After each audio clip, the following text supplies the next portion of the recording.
¿Sabías que en enero del año 2000, el presidente Robert Mugabe, de Zimbabue, ganó la lotería de ese país? Esta lotería había sido lanzada por el Zimbank, un banco de Zimbabue que tenía una mayoría en la participación accionaria por parte del Estado. El premio, $100.000 de Zimbabue, el equivalente a 5 PIBs per cápita de ese país en aquel tiempo. El billete ganador tenía grabado Su Excelencia, R.M. Mugabe. Vaya suerte la de este hombre, pues se podría decir que no necesitaba el premio, porque poco antes se había incrementado su sueldo, así como el de los personeros de su gabinete, en un 200%. Así también, el 11 de febrero de 2011, el presidente Hosni Mubarak fue derrocado de la presidencia de Egipto. Había gobernado este señor 30 años ese país con mano de hierro. ¿Qué es lo que sucedía en Egipto? Pues, por ejemplo, la renta del egipcio medio solamente era del 12% comparada con el ciudadano medio estadounidense. Así también su esperanza de vida era en 10 años menor. También podemos decir, entre otras cosas, que el 20% de la población de Egipto vivía en pobreza extrema, aspecto que se agrava mucho más si hablamos de países como Uganda, Sierra Leona o Corea del Norte. Pero ¿por qué Egipto es un país pobre? Pues algunos señalan de que puede deberse esto a que la mayor parte de su territorio es una zona desértica, lo cual impide una agricultura productiva. Otros señalan que por aspectos culturales, el egipcio no valora tanto el bienestar y el progreso económico, por cuanto no es lo que busca precisamente desarrollar, o sea, a través del esfuerzo. También otros señalan que puede deberse esto a la ignorancia de los gobernantes,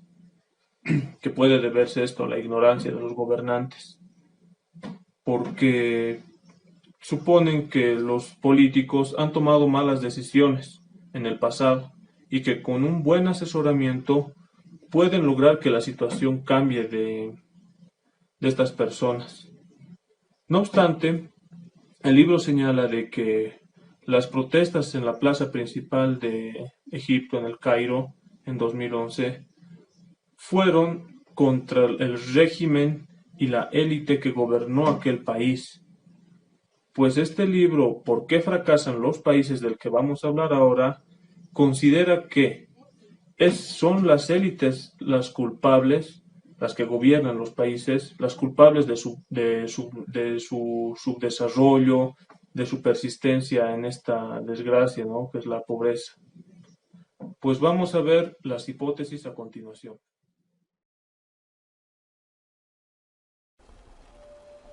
Teorías que no funcionan. La hipótesis geográfica es una teoría ampliamente aceptada, que afirma que la gran brecha existente entre países pobres y ricos se debe a las diferencias geográficas. Es así que muchos países pobres de África, América Central y Sur de Asia se encuentran entre el trópico de Cáncer y Capricornio. En cambio, los países ricos suelen encontrarse en latitudes con climas más templados. Y esta idea es reforzada por el economista Jeffrey Sachs, quien no solamente hace énfasis en los efectos indirectos del clima. Anteriormente se decía que los habitantes de regiones tropicales hace que estos sean holgazanes y poco curiosos, sino también Jeffrey Sachs menciona que existen enfermedades endémicas como la malaria y que el suelo de estas regiones tropicales no permite el desarrollo de una agricultura productiva. No obstante, esta teoría no puede explicar los casos de países como Singapur, Malasia y Botsuana, así también como en lo que en su tiempo fue Alemania del Este y Alemania Occidental. También así la ciudad de Nogales, que se encuentra entre la frontera de México y Estados Unidos, o Corea del Norte y Corea del Sur. Otra hipótesis que intenta explicar el subdesarrollo de algunos países es la hipótesis de la cultura, la cual se remonta al sociólogo alemán Max Weber, quien sostenía que la reforma ética y protestante estimuló el ascenso de la sociedad industrial moderna en la Europa occidental. Actualmente, no solo esta idea se basa en la religión, sino también en las creencias, valores y ética de una sociedad. Aunque resulte políticamente incorrecto, en pocas palabras, esto afirmaría que los africanos son pobres porque carecen de ética de trabajo y creen en la brujería y la magia y se resisten a la nueva tecnología. Así también en el caso de los latinos, son derrochadores por su herencia hispánica. Es necesario observar que en regiones pobres del planeta se comparten ciertas costumbres y prácticas, pero estas no son el motivo precisamente de la pobreza, sino la consecuencia. Una tercera hipótesis es la de la ignorancia, la cual plantea que nosotros y nuestros gobernantes no sabemos cómo hacer de un país pobre un país rico, basados en lo que afirmó Lionel Robbins en 1935, quien decía: la economía es una ciencia que estudia el comportamiento humano con relación entre fines y medios escasos que tienen usos alternativos. Básicamente, en una economía de mercado, los individuos y empresas pueden producir libremente cualquier producto o servicio que deseen. Cuando estas circunstancias no existen, se producen fallos de mercado. Cuantos más fallos de mercado, más probable que un país se empobrezca. Por tanto, los economistas y diseñadores de políticas no saben cómo eliminarlos y han hecho caso a consejos equivocados en el pasado. Las dos primeras teorías, la geográfica y la cultural, parecen ofrecer explicaciones coherentes. Por un lado, las enfermedades, desastres climatológicos, terrenos poco aptos para la agricultura, o aspectos religiosos que derivan en la ética del trabajo, moral, y por qué no, hasta en el modo de vivir, parecen ser comunes denominadores en regiones pobres. Pero hay un problema: al aplicar a la realidad, carecen de un sustento pragmático. Nogales es una ciudad que se encuentra en la frontera de Estados Unidos y México, dividida por una alambrada. Al norte, Nogales, perteneciente a Arizona, Estados Unidos, tiene una renta media de un hogar de unos $30,000 al año. Los adultos tienen educación secundaria y la mayoría de los adolescentes van al instituto. Tiene una esperanza de vida elevada, de acuerdo a los criterios mundiales. La salud, pues a pesar de las controversias, la población se encuentra relativamente sana. Este servicio de salud proporcionado por el Medicare, que tiene cuestionamientos, es uno de los tantos servicios que proporciona el gobierno, como el teléfono, alcantarillado, electricidad y una zona de carreteras que une a otras ciudades de la zona y al resto de Estados Unidos. Pero hay algo más: los habitantes de Nogales pueden realizar sus actividades diarias, sin temer por su vida y su seguridad, por lo cual no tienen el temor constante al robo, expropiación u otras cosas que podrían poner en riesgo sus propiedades, negocios y casas, así también como sus vidas. La democracia también es algo natural para ellos.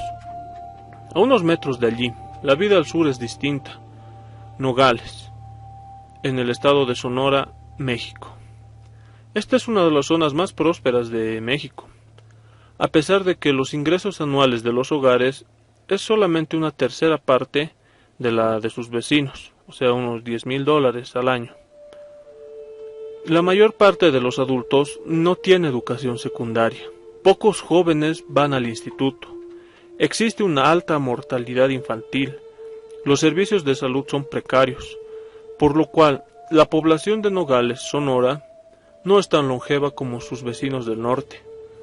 Las carreteras se encuentran en mal estado y no cuentan con muchos servicios públicos, y abrir un negocio es una actividad peligrosa porque existe mucha delincuencia. A esto se suman todos los pagos y sobornos que se deben realizar solamente para abrir un negocio. En sí, los habitantes de este lugar viven en función a la corrupción e ineptitud de los políticos. La democracia en el lugar fue conocida hace poco, en razón que el PRI, Partido de México Dominante, no era excepción el dominio de esta zona. ¿Cómo pueden ser tan diferentes y mantener brechas desiguales durante años, zonas que comparten culturas similares, climas, suelos y enfermedades por igual? En el caso de las enfermedades, se controla mejor la propagación y tratamiento en el norte, porque es una región mucho más desarrollada. Este solamente es un ejemplo que sucede en la vida real. Podríamos citar, por ejemplo, a Corea del Norte y Corea del Sur, o lo que en su tiempo fue Alemania Oriental y Occidental. En caso de países que comparten la misma región tropical, el caso de Malasia o Singapur.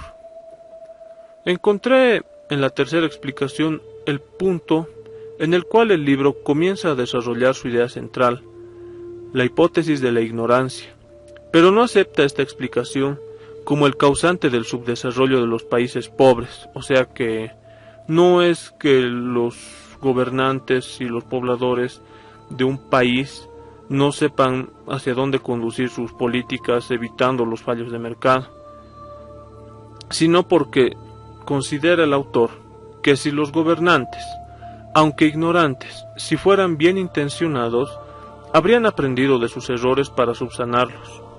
No obstante, esos gobernantes persisten en sus errores, que ya derivaron en calamidades y crisis humanitarias, como Venezuela en estos últimos años. Los caminos divergentes entre Estados Unidos y México no son justificados por la ignorancia entre Teddy Roosevelt o Porfirio Díaz, lo que hizo que México eligiera instituciones económicas que enriquecían a las élites a costo de la sociedad a finales del siglo XIX. En África la situación ha sido mucho más grave. Los líderes de este continente han insistido su permanencia en instituciones económicas y derechos a la propiedad bastante inseguros, que han empobrecido a gran parte de su población. No es la ignorancia de los políticos que hace que persista nuestro destino de subdesarrollo, sino los incentivos y límites a los cuales nos enfrentamos desde instituciones políticas hasta económicas. Fue la política la que determinó que China pasara del comunismo a los incentivos del libre mercado, no la mejora del asesoramiento ni de la comprensión de cómo funciona la economía.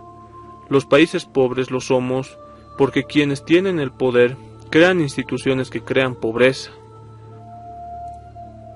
Aquí voy a hacer un paréntesis para explicar a qué se refiere con esto de las instituciones.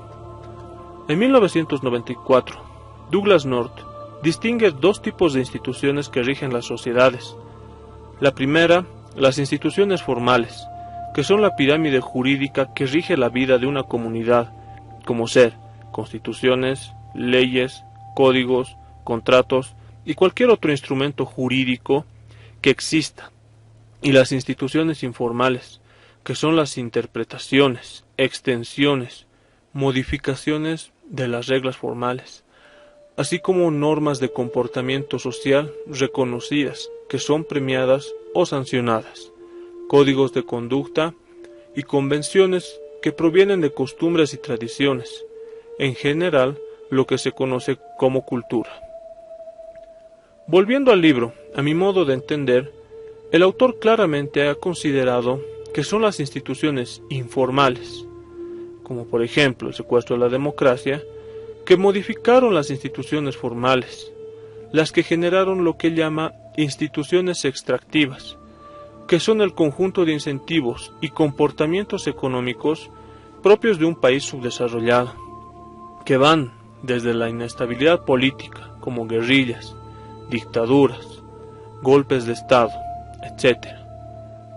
Económicas, instituciones extractivas económicas, como ser controles de precios y también control en la producción, y sociales, como discriminación y segregación, condiciones similares a la esclavitud inclusive. Estos elementos políticos, económicos y sociales crean la fórmula ideal que destruye los incentivos hacia la prosperidad económica. Corea del Norte y Corea del Sur. El nivel de vida de los habitantes de Corea del Sur es similar al que experimentan los españoles o portugueses. En Corea del Norte, República Popular Democrática de Corea, que es su nombre, el nivel de vida es similar al de un país subsahariano, alrededor de una décima parte del nivel de vida de su vecino del sur, al igual que su esperanza de vida, que es menor en 10 años. Las tomas satelitales en la noche de ambas Coreas muestran la necesidad de electricidad en el norte y las ciudades resplandecientes del sur. Estas y más diferencias, por más sorprendente que parezca, son relativamente recientes, pues a partir de 1945, concretamente unos 74 años atrás, al momento de hacer este video, tienen una ubicación geográfica similar, mismos valores y ética de la población, pero formas de gobernar distintas. A partir de 1948, el anticomunista Syngman Rhee gobernó Corea del Sur con ideas pro mercado, libre y respeto a la propiedad. Tanto él como su sucesor, el general Park Chung-hee, pasaron como presidentes autoritarios ante la amenaza del comunismo, promoviendo un rápido crecimiento económico, canalizando créditos y subsidios a las empresas más prósperas. No obstante, al norte, Kim Il-sung, líder de los partisanos comunistas antijaponeses, se autoproclamó dictador en 1947 y con la ayuda de la Unión Soviética, la URSS, implantó la economía planificada central, prohibiendo la propiedad privada y los mercados, restringiéndose derechos no solamente los relacionados a la economía, sino también los concernientes a la vida, excepto para el selecto grupo de la élite gobernante de Kim Il-sung y su sucesor Kim Jong-un. Las pruebas disponibles revelan las hambrunas recurrentes que experimentaron en ese país, así como la producción industrial no solo que no pudo arrancar, sino que la agricultura se desplomó. Al no existir la propiedad privada, pocas personas tenían incentivos para invertir o para esforzarse para incrementar o siquiera mantener la productividad.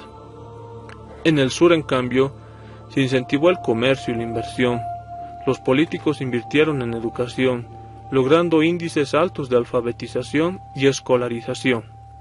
Las empresas coreanas no tardaron en absorber a esas personas relativamente recién formadas, mientras las políticas fomentaban la inversión, la industrialización y las exportaciones, así como la transferencia de tecnología. En medio siglo, el desarrollo económico de Corea del Sur y el estancamiento del norte condujeron a una brecha que se multiplicó por 10 entre las dos mitades de ese país, que en el pasado estuvo unido. El desastre económico de Corea del Norte condujo a la muerte de millones de personas por inanición, frente al éxito económico evidente de Corea del Sur, pues no es la geografía, la cultura ni la ignorancia lo que puede explicar los caminos divergentes seguidos por estos dos países en el paralelo 38. Motores de la prosperidad.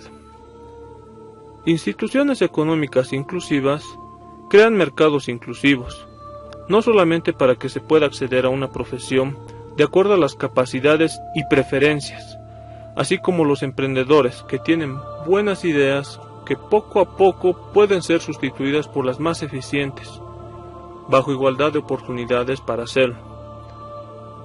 En este punto opino que la igualdad de oportunidades debe ser posible en función a la inclusión de individuos en una sociedad, que no prime el racismo, segregación por prácticas y creencias religiosas, así como todo tipo de aislamiento, derecho de los individuos a la libertad de acceso al mercado, al trabajo, a la salud, o mejor, como diría el legendario Thomas Jefferson en la Declaración de Independencia de los Estados Unidos, quien decía: sostenemos que estas verdades son sagradas e innegables, que todos los hombres son creados iguales e independientes, que a partir de su creación, en igualdad, se les ha conferido derechos inherentes e inalienables, entre los que están la preservación de la vida, la libertad y la búsqueda de la felicidad, y que para garantizar estos extremos, los gobiernos se instituyen entre los hombres, que derivan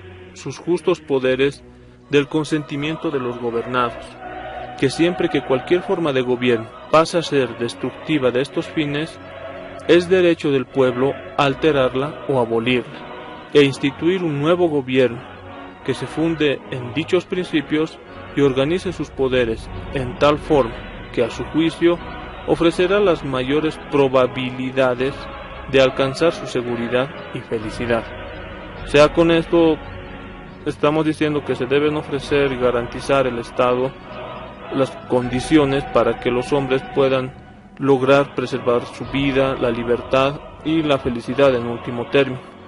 Que con esto se va a alcanzar probablemente esto, ¿no? No estamos hablando de un jardín del Edén y que todo va a ser perfecto, ¿no? Simplemente ofrecer las condiciones apuntando hacia ese faro, ¿no? Dirigiéndonos hacia esa meta.